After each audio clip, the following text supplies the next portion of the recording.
자, 인가라는 부분입니다. 뭐 들으면 하세요? 이거 재밌으시. 다행입니다. 인가가 여기가 이제 이 본문의 핵심 부분입니다.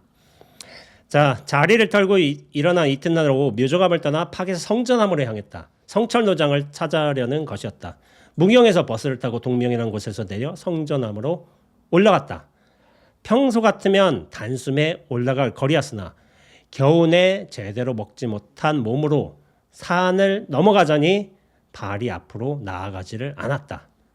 뭐 이제 제대로 못 드신 거예요. 밥하고 김치 몇 조각이 하고 이렇게 계속 드셨으니까 힘이 없는 거예요. 허기라는 것을 그때 비로소 실감했다. 왜냐하면 그렇게까지 안 했는데 막 올라가고 막 하진 않았는데 솔잎을 따서 씻고 눈을 입에다 한 움큼 넣어 허기를 채웠더니 입술이 부르뜨고 입이 얼었다. 가까스로 성전함에 도착하니 이미 자정이 넘은 시각이었다. 그러니까 참 이게 그렇잖아요. 솔잎을 먹으면서 먹을 게 없었어. 물론 그 시절에 배고픈 시기였죠. 네, 허기 가져서 솔잎 먹고 눈 먹고 이렇게 해서 간 거예요. 참 이게 무슨 영화 장면 같기도 하고 영화에서나 볼 장면 아닌가. 달빛에 성전함을 두른 철조망이 어렴풋이 보이자 힘이 솟았다. 담을 훌쩍 뛰어넘어 마당에 섰다. 그리고 소리를 질렀다. 악! 하고서 소리를 지르는 거야. 그러니까 그렇게 힘이 없는데도 마당에서 악! 하고 소리를 지르는 거야. 쩌렁쩌렁한 소리가 백리 바깥까지 나갈 듯 울려 퍼졌다. 그러니까 이제 작가님이 이렇게 잘 쓰신 거죠. 안에서는 기척이 없었다. 노장이 방 앞으로 다가가 방문을 확 열어젖혔다. 노장이 눈을 화등짝만하게 뜨고 나를 바라보았다. 나는 방으로 들어서자마자 누워버리고 말았다. 오랜만에 편안함을 느끼면서 잠시 누웠더니 노장이 시자를 불렀다. 꿀물 좀 타온나. 꿀물을 들이키고 나자 정신이 조금 났다. 노장이 내 눈을 바라보고는 뭔가 있구나 싶었는지 얼굴을 바짝 들이대고 쏘아 보았다. 그리고 거두절미한 채 물었다. 무자도 일러보거라. 그러니까 이게 참 멋있는 장면이에요. 야, 어디서 왔어? 야, 배 안 고파? 야, 어떻게 아픈 데 없냐? 이런 거 물어본 거 아닌 거예요. 야, 무자도 답해. 이거 답해보거라. 이 시대 어른들의 멋인 거야 진짜. 인정사정 없어요. 그리고 그렇잖아요. 이게 노장 앞에서 방에 딱 들어가니까 잠시 누웠더니 시제를 불러서 꿀물 좀 타온다. 바로 파악하시고 기력이 빠졌구나. 꿀물 마시고서 조금 정신 드니까 바로 묻자도 물어보시고. 근데 그 전에 또 악 하고 소리 지르셨잖아요. 근데 이게 약간 그런 생각을 했어요. 뭐냐면은 이제 성철 스님 이제 원래 철조망을 쳐서 아무나 못 들어오지만은 노장님이 그 자리 가서 악 하고 소리친 거야. 근데 이제 다른 경우가 있을 수도 있잖아요. 악 하고 소리 지는 경우. 대부분 이제 식광이라고 해서 미친 거예요. 미친 경우가 대부분인데 뭐 굳이 그럴 필요는 없어요.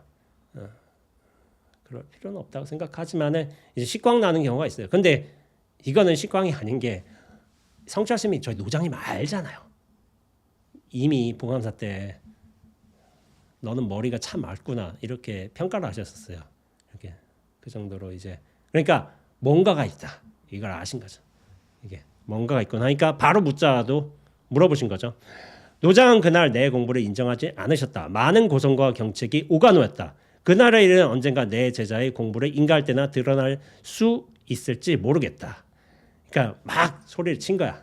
옥신각신하고 막 주고받고 했었어요. 예전에 성철생과 한국생님도 막 그렇게 하셨거든요. 봉암사에서 막 돌 집어 던지고 막 소리치고 멱살 잡고 막 그렇게 하셨어요.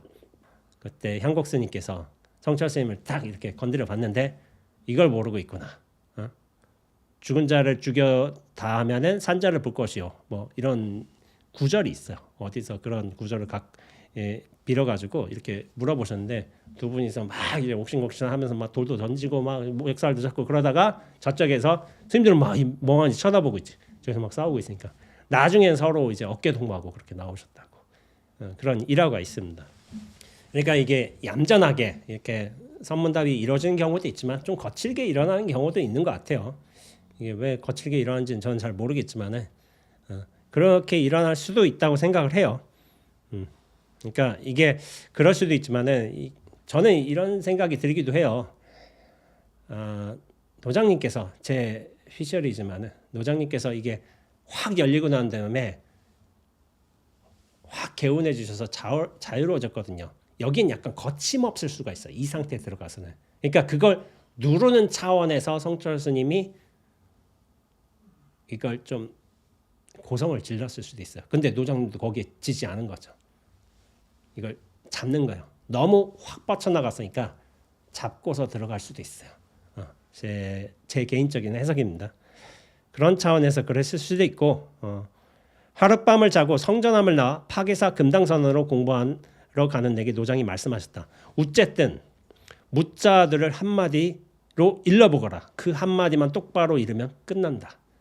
한 거예요. 며칠 동안 파괴사 금당선에 머물며 정진의 정진을 거듭했다.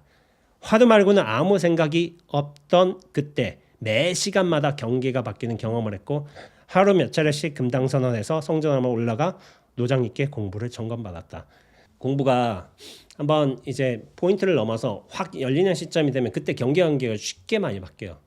시간마다 바뀌는 경우도 있고 날마다 바뀌는 경우가 있어요. 그렇기 때문에 그걸 가서 물어보신 거죠. 그때는 온 마음이 화두에 가 있어서 발이 땅에 닿는 줄도 모르고 걸어다녔다.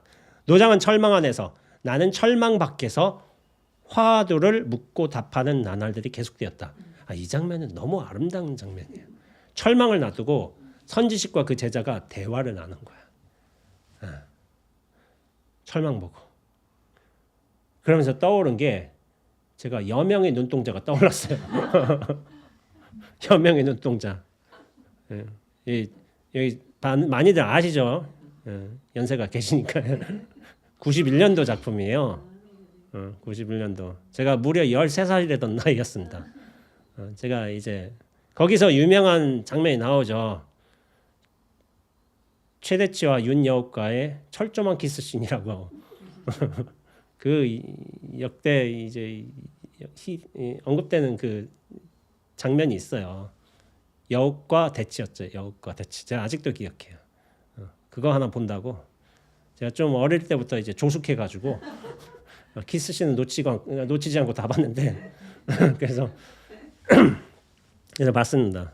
근데 이제 이게 참 철조망 놓고서 그렇게 두 분이 법담을 오간 거예요. 법담을. 그때 참된 변화가 왔다. 어느 날 노장이 물었다. 계에게 불성이 없다고 했다. 어째서 없다고 했노? 내가 대답했다. 1월 동서별하니 좌인 기행이라. 해와 달이 동과 서를 구별하니 앉아있던 사람이 일어서서 가더라. 생각해 보세요. 조주 스님이 어떤 학인이 물었는데 걔에게도 불성이 있습니까? 하니까 없다라고 했어요. 그럼 왜 없다고 했는고? 그 답을 하려니까 걔는 좀 뭐 업식이 많은가 보지. 뭐 이렇게 답을 한 것도 아니고 논리적으로 이해 가능할 수 있잖아. 업식이 좀 많으면 불성이 없을 수도 있고 뭐 이를테면은 아니면 다른 뭐 아직 뭐 사람 몸을 아직 받아야 된다. 한 번은 뭐 이럴 수도 있고 불성이 없다. 이런 수도 있는데 여기에 대답하신 게 1월이 동과 서를 구분하니 앉아있던 사람이 일어서서 가더라. 왜 이렇게 대답을 하셨을까요?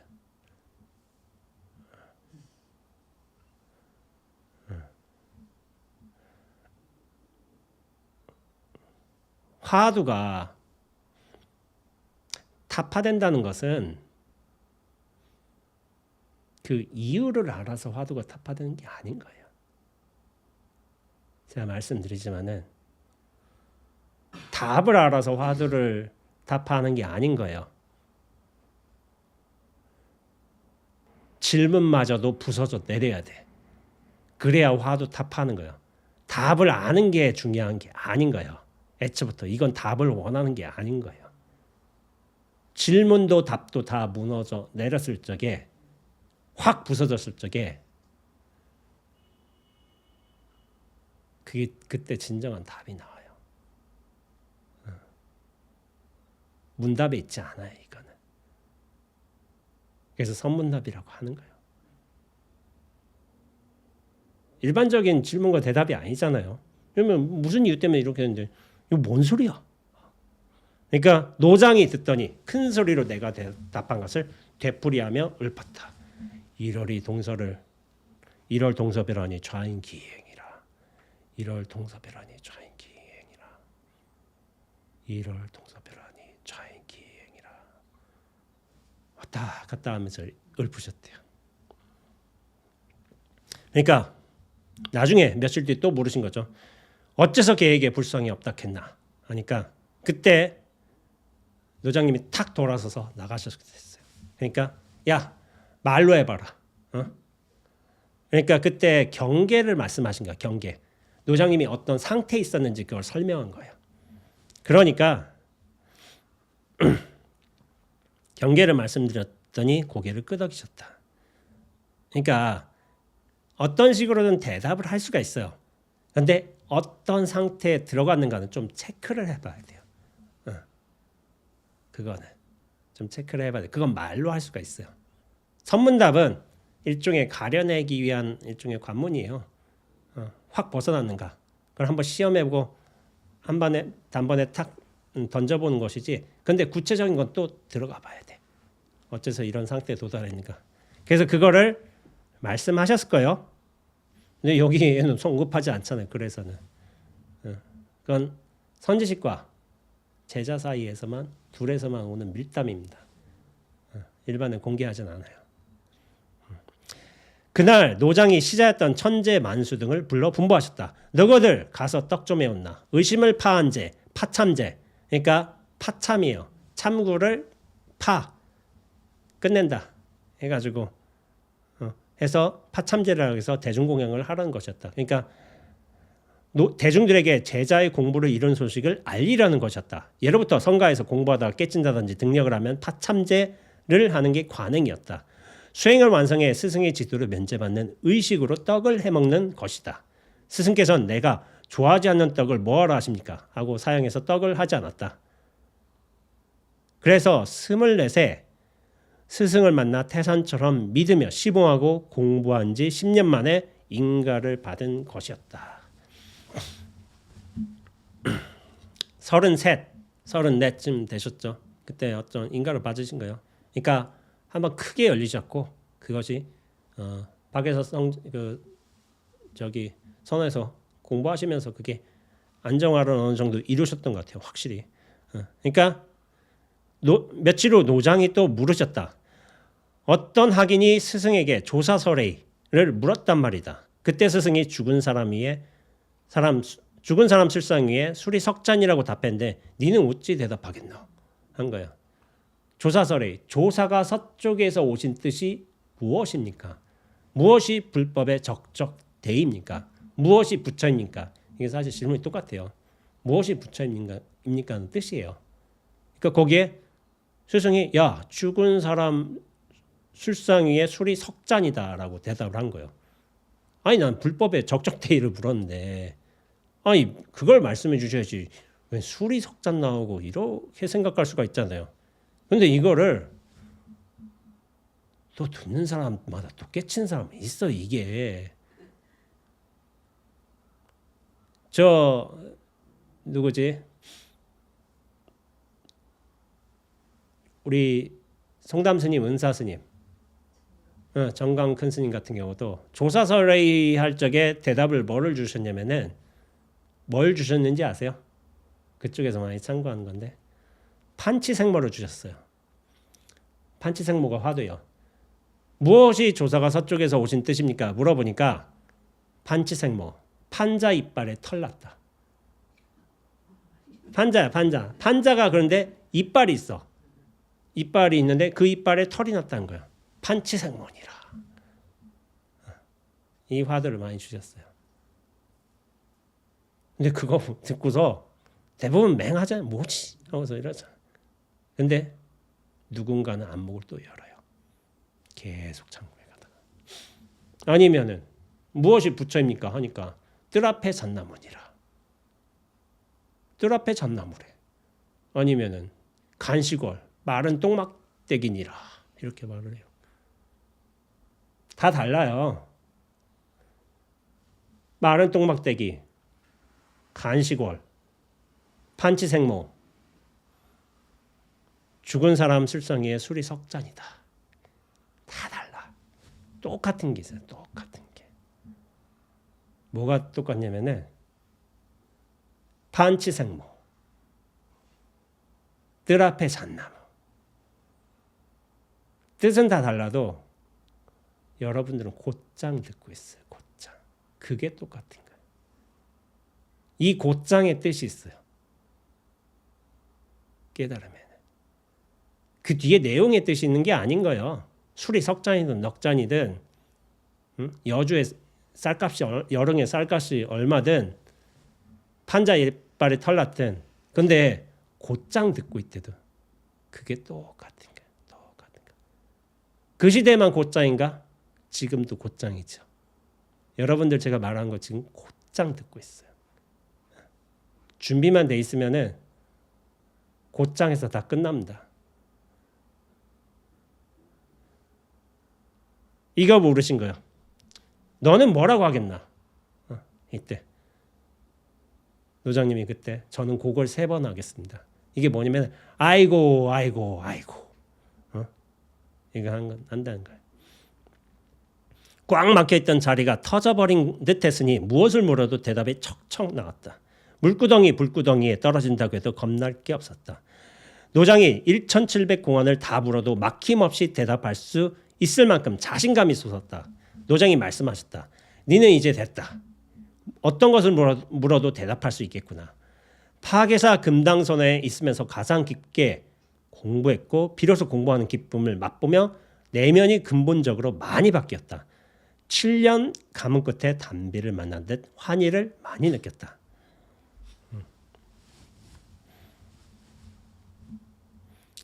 참 열심히 애쓰신 거죠. 근데 노장님 같은 분 참 제 옆에서 모시고 살았지만은 대단하신 분이요. 그러실 분이에요. 그러실 분. 인정을 자기 자신한테도 인정을 두지 않아요. 남한테도 인정 뭐 쌀쌀맞게 대한다 그건 아니지만은 절대로 타협하지 않는 분입니다. 제가 옆에서 보면서 많이 느꼈죠. 눈을 뜨고 보니 낮과 밤이 둘이 아니었으며 중생과 부처가 둘이 아니었다. 탐진치가 바로 나였다. 그것은 자성을 깨쳐 실감되는 일이었다.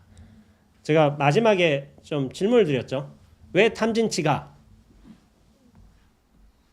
뭐라고 질문 드렸죠? 그거 왜 탐진치 삼독이 참나라고 했는가? 노장님이 말씀은 그런 게 있어요. 탐진치 삼독이 참나라고. 우리 탐진치는 불교 공부하면 아시겠지만 탐욕이고 지는 성냄이고 치는 어리석음이고 이거는 중생의 삼독이라고 해서 번뇌와 같은 요소들이라서 이걸 벗어 던져야지만은 이걸 끊어야지만은 부처가 된다. 해탈된다. 이렇게 얘기를 하는데 탐진치 삼독이 참나라고 하신 거예요. 이게 선의 어떤 묘미인 거예요.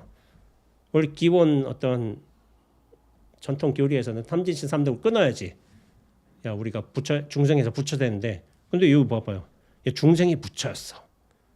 번뇌가 보리였어. 탐진치 삼독이 참나였어. 이런 말씀을 하시는 거예요. 왜 그럴까요?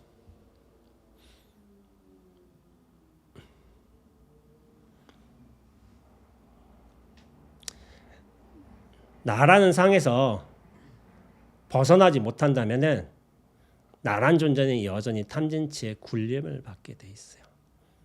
탐진치가 나로 쌓이고 나를 부리고 나를 허덕이게 하고 그런 삶을 사는 거예요. 그런데 이런 수행을 통해서 자기 자신의 실체성이 중심성이 확 깨지게 되면은 우리가 이전에 탐진치라고 불렀던 것들이 인연에 맞게끔 잘 드러나게 돼 있어요. 탐진치 삼독이 사실은 삼독을 끊는다 이런 말을 많이 하거든요. 근데 사실은 저는 끊겨진다라는 게 훨씬 맞는 표현 같아요.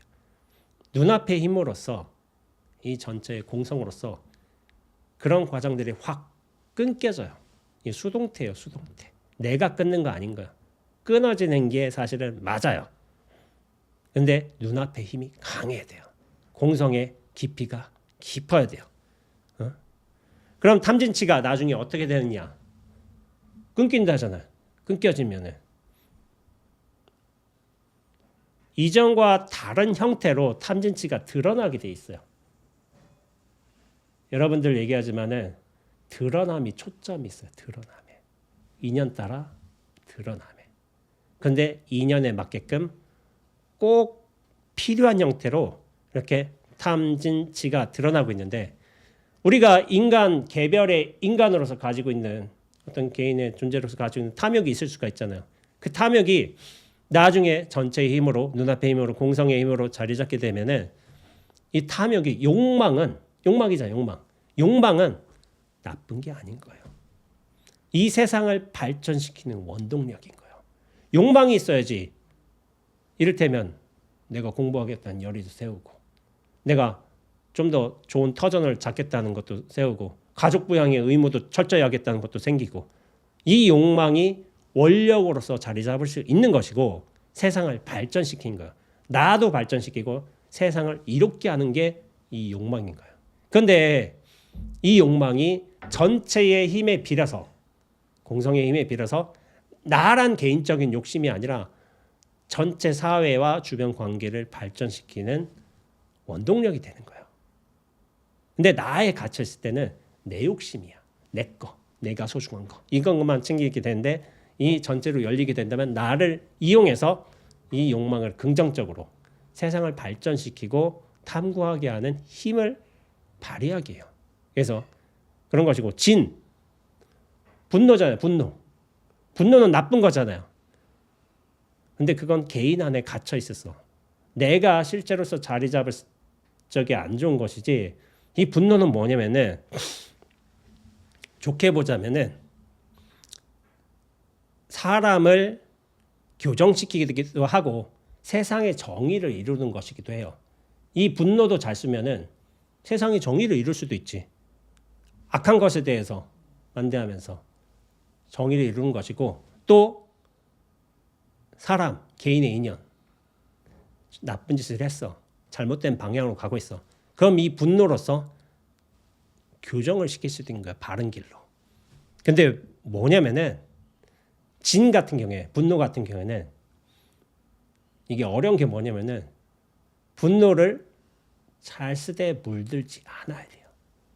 그래서 제가 예전에 이런 말을 한 적이 있어요. 화는 내는 게 아니라 쓰는 거라고. 우리는 보통 화를 낸다고 하잖아요. 화낸다. 내가 낸다. 내 화는 쓰는 거예요. 내는 게 아니라. 제가 이거를 30몇 살 때 알았어요. 어떤 경계를 탁 들어가서 화는 쓰는 거였구나. 내는 게 아니라. 그때 어떤 체험이 있었어요.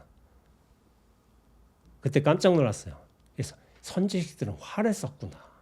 근데 나란 존재에 갇혀 있으면은 내가 이 아상에 사로잡혀 있으면은 내가 갇혀서 내가 감정에 휘둘려서 내가 내는 거예요. 주체 없이.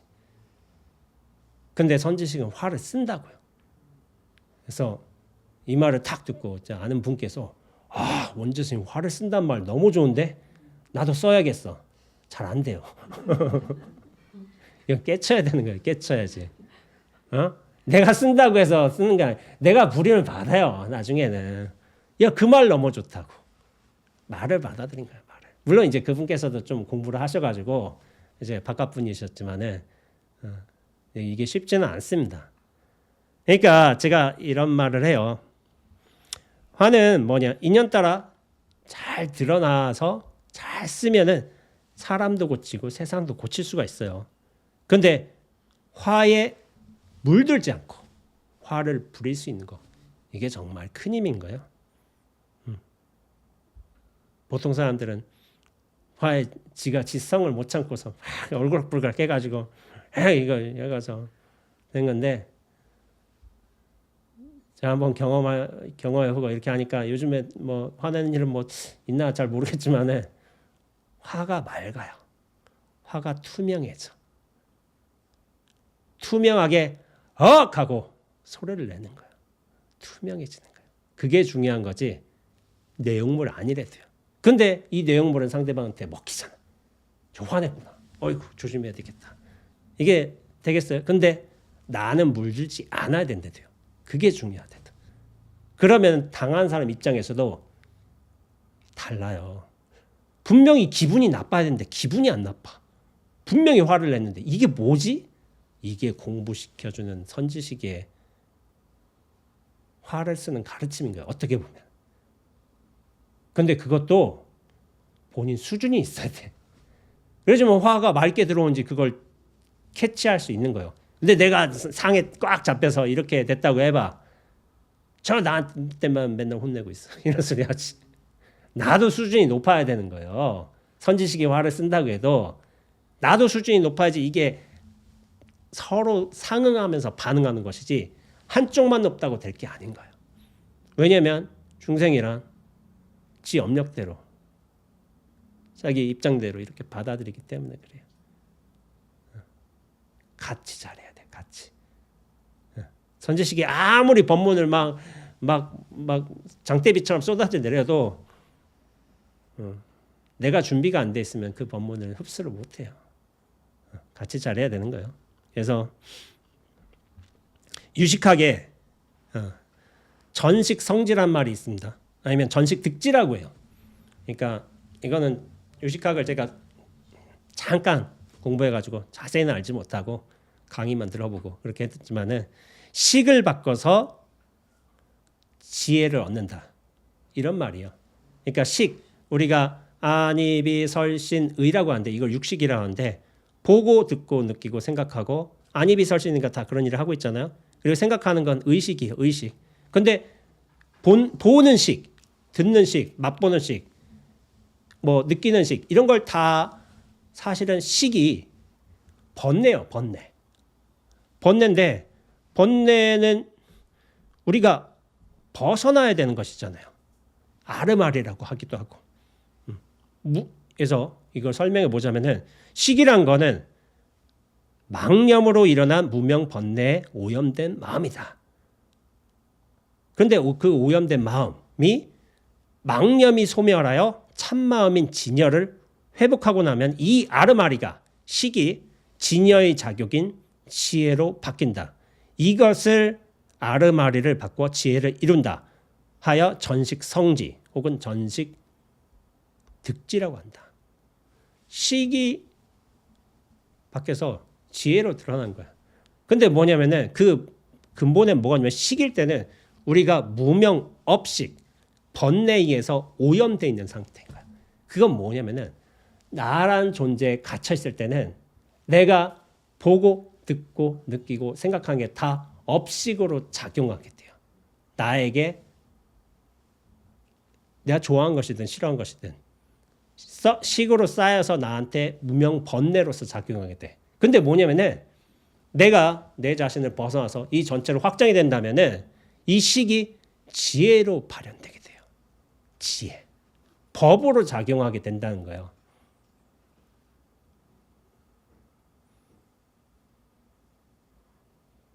여러분들 제가 지금 이렇게 앉아 있잖아요. 보고 있잖아요. 봄이 분명해지세요.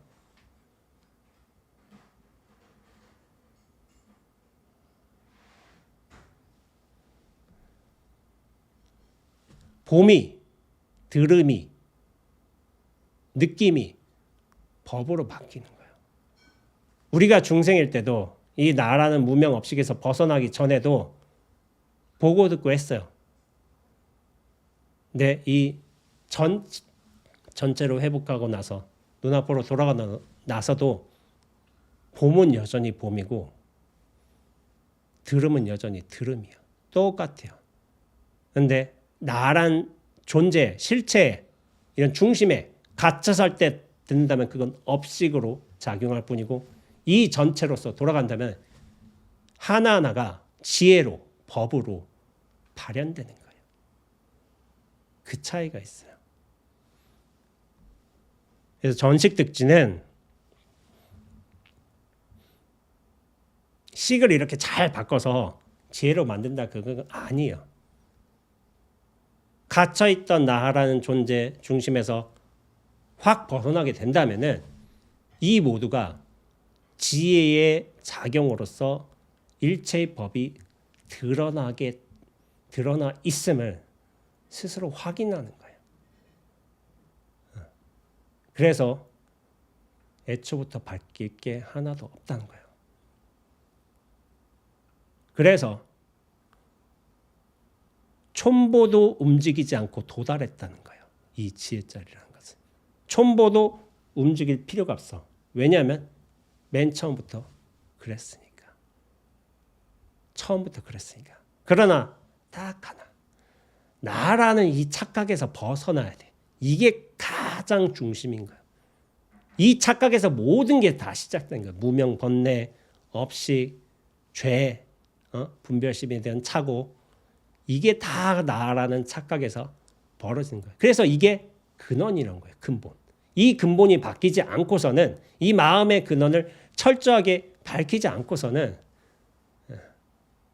불가능합니다. 그래서 스님들이 그렇게 자신을 밝혀내기 위해 그렇게 수행에 몰두하시는 거예요.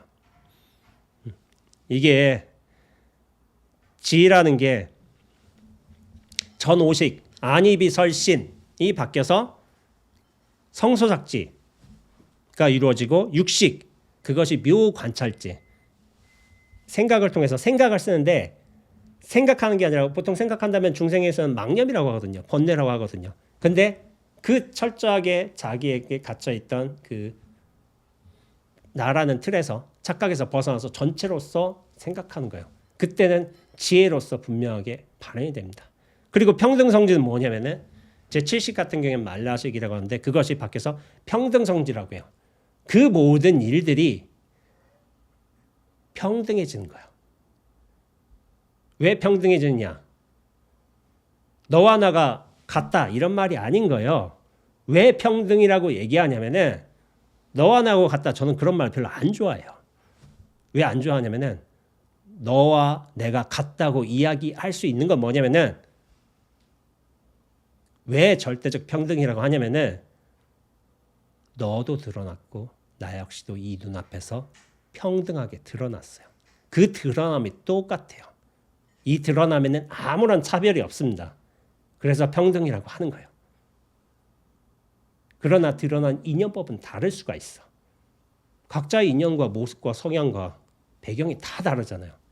그러나 그 근원으로서 근원에 우리가 돌아갈 눈앞으로서는 절대적 평등이에요. 평등에서 인연에 맞게끔 업식에 맞게끔 드러났어요. 그 드러남에 초점이 있는 거예요. 아까 전에 판치생모 얘기했잖아요. 판자 이빨에 털 났다. 죽은 자 술상 위에 술이 석잔이다. 뜰 앞에 잣나무니라. 이게 다 내용은 다르지만 드러났다니까요. 드러남에 초점이 있어요. 내용 따라가면 백날 따라가도 안 됩니다. 이게 근원인 거예요. 근데 이 근원을 듣기 위해서는 나 자신이 확 벗어날 수 있어야 돼요. 그래서 대원경지 뭐 어디서 제가 가져왔는데 뜻을 맑고 큰 거울에 한 점의 티끌도 끼지 않으면 우주의 삼라만상을 있는 그대로 비추어 주는 것과 같이 세상 만물을 있는 그대로 모자람 없이 비추어 주는 부처님의 밝고 큰 지혜. 있는 그대로 비추어진대요. 근데 한 점의 티끌도 없어. 모자람 없이 비추어주는 부처님의 맑은 지혜. 이 전체가 눈앞이 대원이에요. 대원경지. 둥글다라는 표현 하지만 원만하다는 표현도 해요. 경계가 없다는 얘기도 하고. 눈앞이 무슨 경계가 있겠어. 여기서 밝게 비추어진 거야.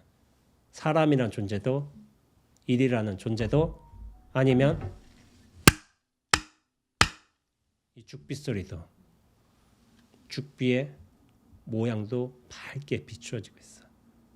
일체 차별도 없이 평등도 없이 여러분들 똑같이 보고 있잖아요. 근데 이 받아들임은 사람마다 달라요. 내 마음을 그렇게 잘 비워놨으면 이게 곧장 들어올 것이고, 비워놓은 정도가 약하다면 저게 뭔 소리지? 그렇게 되게 돼 있어요. 자, 그래서 마지막 부분 가겠습니다. 대장부답게 한번 살아야겠다는 마음이 일었다. 세상 사람들이 보지 못하는 데서 가서 몸을 감추되 나는 세상을 훤히 들여다보고 싶었다.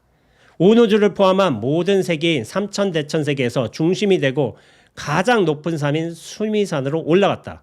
수미산에서 살아볼 작정이었다. 수미산은 세상에서 가장 높은, 불교 세계관에서 가장 높은 산이에요. 수미산에서 살아볼 작정으로 갔는데, 그런데 그렇게 큰 산이 내 엉덩이 속으로 콩처럼 들어와 버렸다. 그 큰 산이 말하자면 히말라야의 에베레스트 같은 산이 내 엉덩이로 콩처럼 들어와 버렸대. 산은 보이지 않고 내 몸만 덩그러니 드러나 버렸다. 다시 바닷속으로 들어갔다. 수미산 주위를 둘러싸고 있는 큰 바다인 향수의 속으로 몸을 감추고 세상을 들여다보고 싶었다. 그런데 이번에는 향수의 그 넓은 바닷물이 내 발밑에서 자작거리고 마는 것이었다. 몸을 감출 수가 없었다. 가장 높은 산을 올라갔는데 콩처럼 내 엉덩이에 들어가 있고 가장 깊은 넓은 바다에 한데 내 발밑에서 찰락찰락거리고 있어. 그럼 내 몸이 이만큼 확 커졌나? 이거 비유예요, 비유. 나란 존재에서 벗어나서 그럽니다. 아까 전에 제가 얘기했잖아요. 제가 황악산을 어떻게 이게 손가락으로 지물게서 이렇게 튕길 수가 있겠어요? 저보다 훨씬 큰 애인데 황악산이 뭐 에베레스트를 그럴 수 있겠어요? 근데 나란 존재감에서 이 좁은 감옥에서 벗어나게 된다면은 내 존재의 근거는 이 몸이 아닌 거예요. 뭔가 생각이 아닌 거예요. 이 눈앞으로 거침없이 아무 경계 없이 걸림없이 확장되게 돼 있어요. 눈앞이 보고 눈앞이 듣는 거예요. 눈앞이 이렇게 원죄의 몸을 빌어서 그냥 말하고 있는 거예요. 원죄라는 사람이 이게 나 원죄야 이게 아니라 눈앞이 또 인연에 맞게끔 기침도 하고 원죄의 몸을 빌어서 가래도 뱉고 떨리기도 하고 그런 거예요. 근데 나란 존재에 갇혀 있으면은 괴로워요. 이 기침 빨리 떨어져 나가면 좋겠는데 이게 나 괴롭게 나 빨리 뭐 해야 되는데 저 맛있는 거 먹고 싶은데 제가 이거 있기 때문에 내가 먹지도 못하고. 근데 아프면서도 진리는 드러나는 거예요. 이렇게 기침을 하면서도 진리는 드러나는 거예요. 컬럭컬럭 하면서도 가래 뱉으면서도 진리는 이렇게 여실하게 드러나 있어요. 말하기 전에 이렇게 여실하게 드러나 있는데 듣지 못하니까, 알지 못하니까 죽비 보라고. 선사들이 그렇게 죽비를 드는 것이고 들으라고 제발. 이게 죽비를 치는 거예요. 이미 다 드러나 있는데. 몸을 감출 수가 없었다. 몸이 커진 거죠. 진정한 몸은 이 눈앞이야, 눈앞. 육신에 갇혀 사는 게 몸이 아니라고요. 눈을 뜨니 삼독이 바로 참나인지라 이 업을 여의면 진화도 없어짐이라. 눈을 뜨니 삼독이 참나라. 이 눈앞의 평등성에서 다 탐진치가 인연 맞게끔 드러났습니다. 그 드러남의 뜻이 있다는 거예요. 그런데 정말이 이 눈앞의 인연으로서 드러났다면은 이전의 탐진치와는 달라요. 나 안에 갇혀 살아서 내가 원하는 방향대로 욕망한 바대로 얻고자 버리고자 하는 그런 탐진치가 아니라 인연에 맞게끔 부리고 드러나는 밝은 의미의 탐진치가 되는 것 때문이에요. 그런데 이 업을 여의면 진화도 없어짐이라. 옳다, 그르다, 참되다, 거짓되다. 진화라고 했잖아요. 근데 세상이 인연 따라 드러난 참된 일도만 이루어졌어. 참되고 참되고 참되고 참되고 참된 드러남, 참된 소리, 참된 존재, 참된 온기. 세상에 참됨만 있다면은 참됨이란 말도 사라져요. 왜냐하면 원래 그런 것이기 때문에. 참됨마저도 사라지는 게 맞는 거예요. 참됨이 있다는 거는 그릇됨이 있다는 조건을 배경으로 형성되는 거죠. 근데 참됨만 있으면은 참됨마저도 사라지는 거예요. 금강경 있죠. 법상응사 하왕미법. 법조차도 버릴 것이 오늘 어디 비법이랴. 하물며 비법이랴. 법이 있다는 건 비법이 있다는 거예요. 근데 정말 법으로 충만해 있다면 그 모든 것이 법으로서 드러난다면은 법조차도 사라져 버려요. 그럴 때 뭐가 남느냐? 이러함만이 났습니다. 이러하다. 여시. 이러함만이 났습니다. 그래서 그 모든 경전의 시작은 여시예요.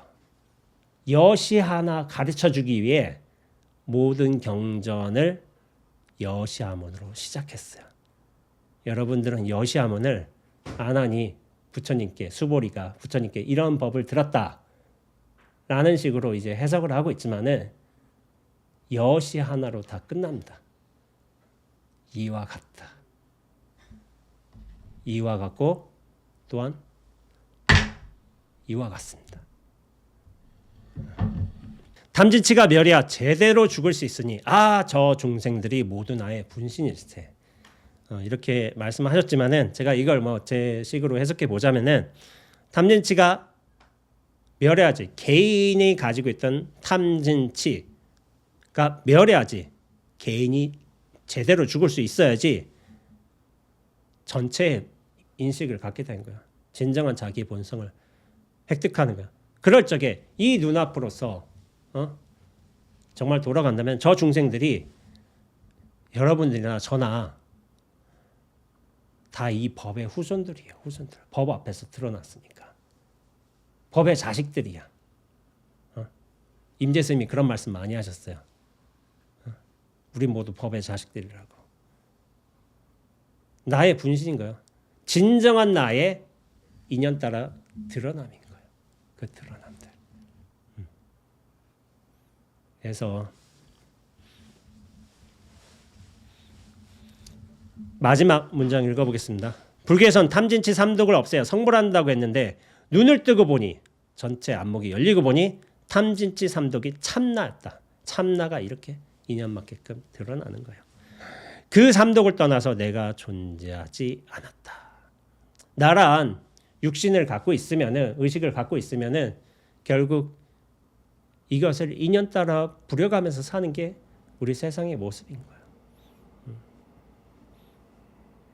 인연 따라 잘 부리는 거예요. 그런데 중요한 건 뭐냐면 거기에 머물거나 집착됨 없이 흔들리는 바 없이 물듦 없이 인연 따라 잘 부리는 게 이 세상을 살아가는 진정한 지혜의 모습인 거죠. 그래서 여러분들에게 제가 글 두 챕터를 두 꼭지를 이렇게 간단하게 읽어보라고 미리 전해드렸지만은 제 해석이 좀 들어갔습니다. 들어가서 좀 더 이제 풍부해졌다면 좀 좋은 일이겠고, 그리고 인연 따라서 대우각성해 주시면 더 감사한 일이겠고, 아직 맹하다면 저게 뭔 소리요? 한다면 조금은 부족하구나 하고서 그런 생각을 해주시고 정진 열심히 해야 돼요. 노장님 간절함으로 했잖아요. 간절함으로. 그냥 하는 숙제 같은 정진, 저는 그렇게 어리석게 했어요. 학생 때 하루에 6시간 정해놓고 숙제같이. 근데 그것도 정진이 아닌 건 아닌데 숙제같이 인위적인 정진이었던 거죠. 근데 이제 좀 제가 말하지만은 잘못된 시행착오를 해봐야지 잘못되면서 벗어날 수도 있어요. 내가 그거 겪어보지 않고서는 확 벗어나지도 못해. 그래서 제가 어리석은 정진을 했지만은 이제 어떻게 보면 좀 변명식으로 얘기하자면 그나마 어리석으면서 벗어날 수는 있었다. 그걸 해봐가지고 그런 식으로 좀 변명을 할 수 있는 것 같아요. 그래서 정진 열심히 해보시고 자기 간절한 마음도 한번 체크해 보시고 여러분마다 뭐 내가 금생에 부처를 이루겠다 이런 원력이 있으실 수도 있겠고 누구는 좀 난 부처님법 공부하기 좋아서 이럴 수도 있겠지만은 각자의 좀 원력이 다를 수도 있어요. 하지만은 부처님법 공부하면서 나로부터 이 벗어나서 이 집착 상에서 틀에서 벗어나서 이 전체로 눈앞으로 확장이 된다면 이렇게 무한히 인연 따라 자유로운 존재가 될 수 있고 또 인연을 잘 부리는 지혜를 얻을 수도 있으니까 이런 법문 한번 들어가면서 좀 새겨 가시면서 앞으로 좋은 수행 나날들 되셨으면 좋겠습니다. 예, 감사합니다.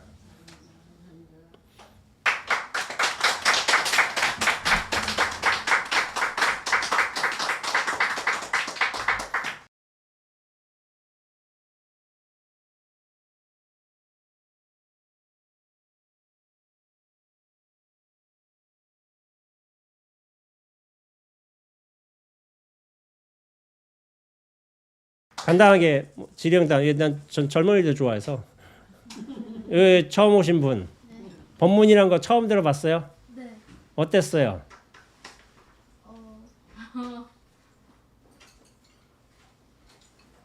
생각이 많아지는. 생각이 많아져? 네.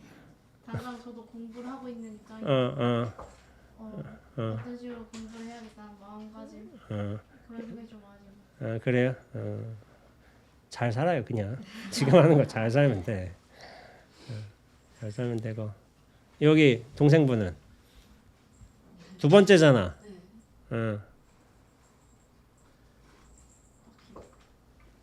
딱히. 저는 그냥 아직까지는 제가 중요해요. 그렇지. 나도 내가 중요해. 내가 제일 중요하지. 그래서 얘하고 법문이 사실 오래됐어요. 1시간 45분 된 것 같은데 그래도 그만큼 길게 느껴지지는 않으셨죠? 그래가지고 이렇게 오랜 시간 듣는다고 고생하셨고요. 이제 우리 교수님이 준비하신 공양하면서 나중에 공양하고 나중에 차답하는 걸로 합시다. 예, 수고하셨습니다.